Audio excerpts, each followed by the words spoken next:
The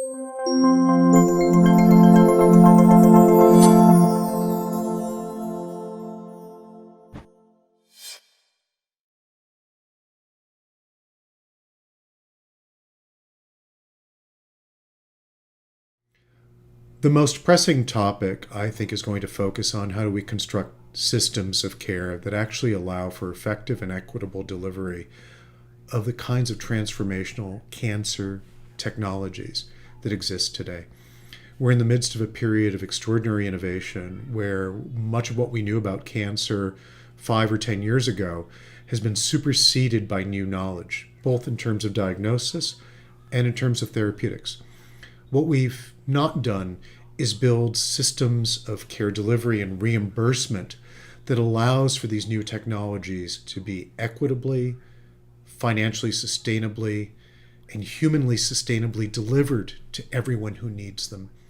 So I'm looking forward to conversations that challenge our assumptions and provide us with a little bit of a provocative push to have to think through what the future of cancer care might have to look like, how it might have to evolve in order to achieve the goal of truly equitable, sustainable, patient-centered oncology.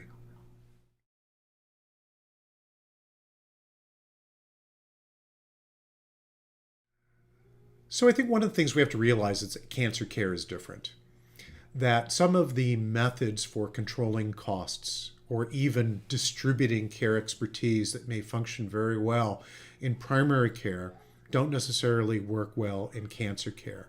So narrow networks, for instance, don't necessarily translate into better cancer care. They can translate into more effective care in primary care.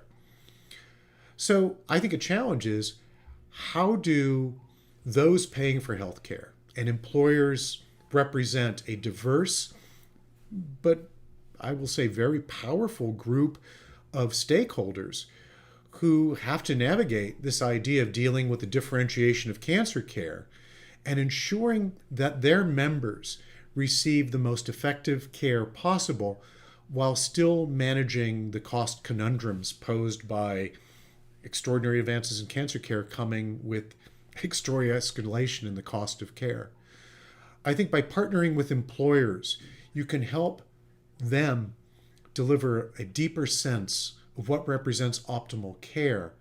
And by aligning optimal care with patients with an immediacy that's hard to navigate in our current system, to allow those insights to help empower better outcomes, but I also believe they can empower more effective finances of healthcare.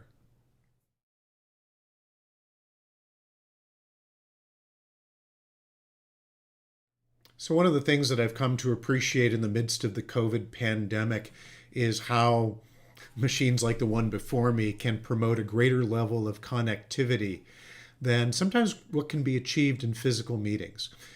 One of the things that's always been a challenge when I'm at the ASH meeting is running from one session to another. That ability to network, that ability to get questions to the speaker when you're mired in a long line.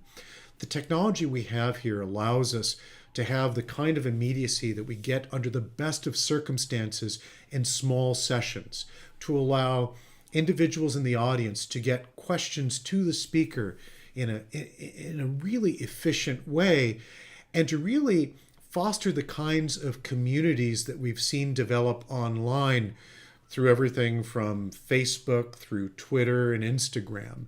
Imagine harnessing the insights of patient-centered oncology care with the immediacy of those kinds of media. I think it's the best of all possible worlds. And I'm looking forward to this meeting as one that maybe allows us to kick into a different gear of interaction, kick into a different kind of dialogue or a series of conversations empowered by this immediacy and this proximity, which paradoxically happens even at a distance.